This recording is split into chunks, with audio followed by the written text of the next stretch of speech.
कृषि कानूनों को लेकर हरियाणा में बीजेपी जेजेपी सरकार का भी विरोध लगातार हो रहा है। करनाल के बांसा गांव के ग्रामीणों ने बीजेपी और जेजेपी नेताओं का बहिष्कार कर दिया। लोगों ने एंट्री पॉइंट्स पर ही बाकायदा बैनर लगाकर नेताओं के गांव में घुसने पर पाबंदी लगा दी है। लोगों का कहना है कि अगर बीजेपी जेजेपी नेता गांव में घुसते हैं तो वो अपनी जिम्मेदारी पर आएंगे, फिर उनका विरोध भी ज्यादा होगा और फजीहत भी। ताऊ देवीलाल ने एक कानून है जो मुझे याद है, उन्होंने ट्रैक्टर पे टैक्स लगता था और उन्होंने वो टैक्स कटवाया था। उन्होंने बिल्कुल ही सदा के लिए उसको बंद किया था।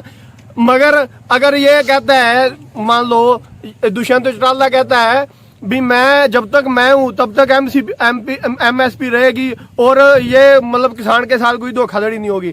इसका क्या, मान लो ये 5 साल में बदल जाएगा, इसने हमारे लिए क्या किया, उसके बाद कौन जिम्मेवार होगा।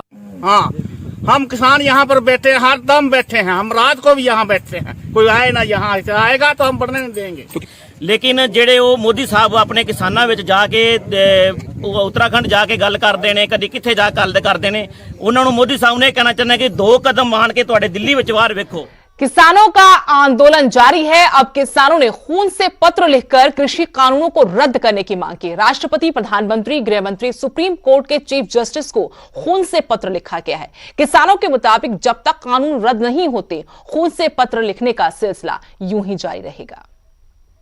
महीने से किसान लगातार तीनों कृषि कानूनों को रद्द करवाने की मांग को लेकर बैठे हुए हैं और अलग अलग जो अनोखे प्रदर्शन किसान कर रहे हैं। लेकिन उसी बीच एक तस्वीर सामने आई है। आप देख सकते हैं कि जो पत्थर है वो लिखा गया है और यह पत्थर एक संस्था द्वारा कैंप यहीं बॉर्डर पर लगाया गया, जहां पर किसानों द्वारा पहले ब्लड डोनेट करवाया गया और उसी खून से यह पत्र लिखा गया। और यह पत्र पहला पत्र नहीं है, ये 8वां पत्र है। इससे पहले प्रधानमंत्री, जो गृह मंत्री और सुप्रीम कोर्ट के चीफ जस्टिस को यह पत्र भेजे जा चुके हैं और आज उपराष्ट्रपति को यह पत्र लिखा गया। हमारे साथ संस्था के प्रधान हैं। सर, क्या रीजन क्या है खून से पत्र लिखने का?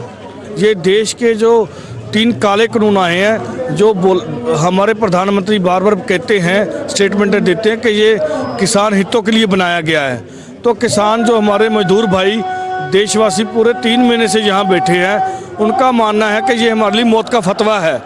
जब उनको मंजूर नहीं तो उनको वापस लेना चाहिए। ये अंधी बहरी को सरकार को ना तो दिखता है ना सुनता है। ये 3 महीने से ठंड कड़ाके की ठंड में बैठे हुए हैं। तो हमने देखा ये सब तरह के इन्होंने धरने लगा ले, सरकार जाग नहीं रही। तो हमारी जो संस्था भाई घनैया जी मिशन सेवा सोसाइटी है, ये मानवता को समर्पित है, मानवता के लिए काम करती है।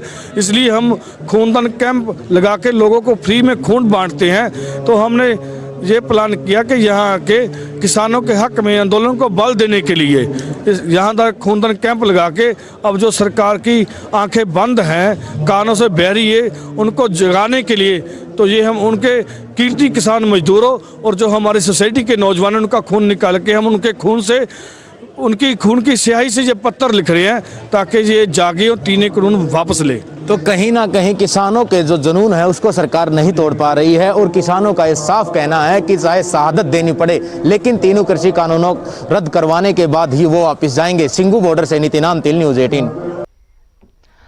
पलवल में भी किसानों का धरना जारी है। अब भूख हड़ताल पर छोटे छोटे बच्चे, छात्राएं और महिलाएं भी बैठ गई हैं। अनशनकारियों से बातचीत की न्यूज़ 18 संवाददाता दिनेश कुमार ने। पलवल के नेशनल हाईवे 19 पर किसानों का धरना प्रदर्शन लगातार 26वें दिन भी जारी है। अब ये धरना प्रदर्शन क्रमिक भूख हड़ताल में लगातार तब्दील होता जा रहा है। पिछले 8 दिन से लगातार क्रमिक भूख हड़ताल चल रही है। हर गांव से, नए नए गांवों से लोग यहां आकर प्रदर्शन कर रहे हैं, भूख हड़ताल में शामिल हो रहे हैं। लेकिन अब इस क्रमिक भूख हड़ताल में छोटे छोटे बच्चे भी दिखाई दे रहे हैं, छात्राएँ भी दिखाई दे रही हैं, महिलाएँ भी दिखाई दे रही हैं। क्या नाम है बेटा, कहाँ से आए हो, कितनी उम्र है आपकी? शिवम श्रीवास मेरा नाम है। मैं कैलारा से पैदल यात्रा में आया हूँ, जहाँ तक 5th क्लास में हूँ। क्या चाहते हो आप यहाँ भूख हड़ताल से? जब तक मोदी 3 काले कानून को वापस नहीं लेगा, हम जहाँ पर ही रहेंगे। 24 घंटे भूखे रह लेंगे आप? पहले रहे हो कभी? हाँ, रहेंगे। रहो, कुछ नहीं खाओगे 24 घंटे तक? नहीं खाएंगे। यहाँ पर कुछ छात्राएं भी हैं। कहाँ से हो आप, क्या नाम है?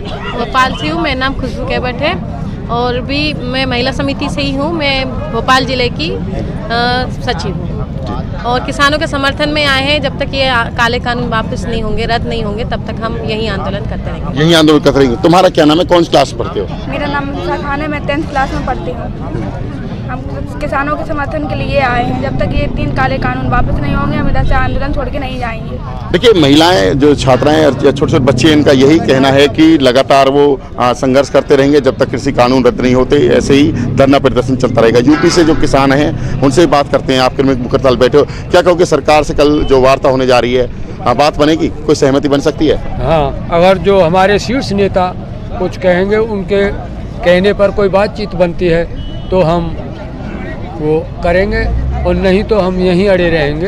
ये थे हमारे साथ किसान, छोटे छोटे बच्चे और कुछ छात्राएं, महिलाएं, जिनका कहना है कि वो लगातार वो धरने पर बैठे रहेंगे जब तक उनके शीर्ष नेता नहीं कहते दिल्ली कूच करना है। उसके लिए भी ये पूरी तरह से तैयार हैं।